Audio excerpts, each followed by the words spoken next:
Hi everyone, Martha here. Just arriving at the gym, as you can tell, hence the look. But there's something that has been very heavy on my heart and on my mind lately. It is college application season. I'm sure most of you are aware, since if you are in the field or you're a parent, you're an educator, or you're a student. And something that's been very heavy on my heart and in my mind is this idea of imposter syndrome. So, imposter syndrome is something that at some point some of us have experienced. I myself have experienced it with my business. And I realize that it's something that many of us don't talk about. Mainly because it is that feeling of inadequacy, right? And not feeling right or not feeling ready to do something that you have been called to do. And many times it could be just a feeling of embarrassment or who am I to be speaking on this topic or to be helping people in this area.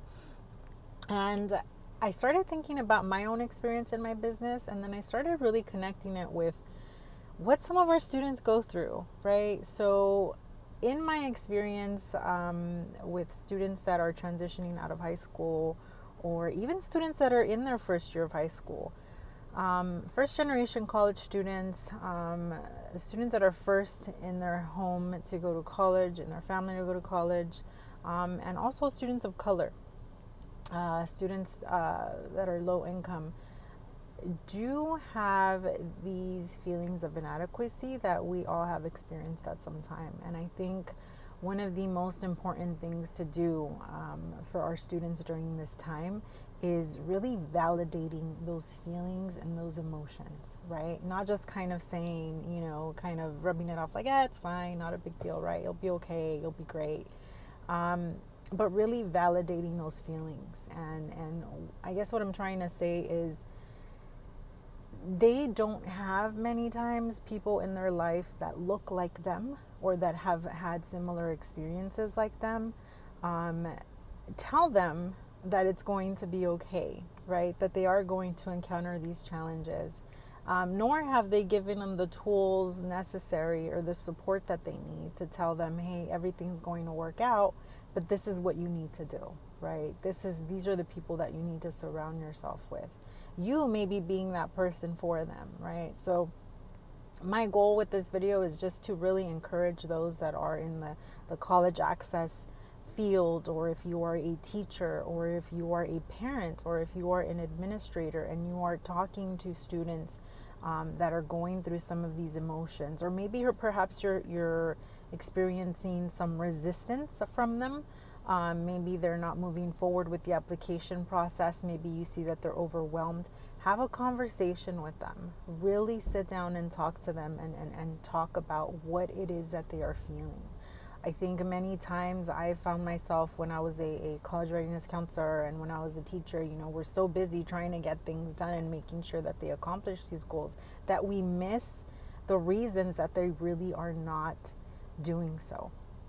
And really kind of identifying with that, were some of our own emotions? If you are a first generation college student, what are some of those emotions that you were feeling, right? And really sitting down and talking to them and letting them know that it is normal to feel those emotions and what it takes to move past those emotions. So just a few tips, things that I've learned in my experience that have really assisted in having those discussions with my students is, one, again, validating it. I know exactly how you feel, right? Because I've been there before, and I have. My experience, it was being frustrated. I was my 6th year in community college, and I felt like I couldn't get out of there, right? And I come to find out, I found the perfect support system, an awesome counselor I had that determined that, hey, you know what, you're not passing your math classes. Let's see what's wrong. Maybe you have something that's impeding you from getting there. And come to find out, I had a learning disability that I had no idea I had, and that just, it moved everything. It triggered me into moving past, finishing my associate's degree and getting my undergrad, and later on going and getting my master's degree in education. So again, validating and sharing some of those experiences with them. The second tip is really encouraging them to surround themselves with people that have experienced similar circumstances and are ready and willing to support them and have those conversations and check-ins with them on a bi-weekly or monthly basis. This is especially for students that are already in college. I realize that sometimes in a college environment, they might see or not see people that look like them, right? And that could be not being able to identify with faculty or not being to identify with other students. So many times I feel that there are support services available to them, groups, clubs, that are willing and ready to help them, right? And we do have a few introvert students like myself that we don't necessarily enjoy interacting with people, but once you show them the value behind that, you'd be surprised at how open they are to being able to connect with other people and to have those conversations and to really open themselves up to the support and services that people are ready and willing to offer them.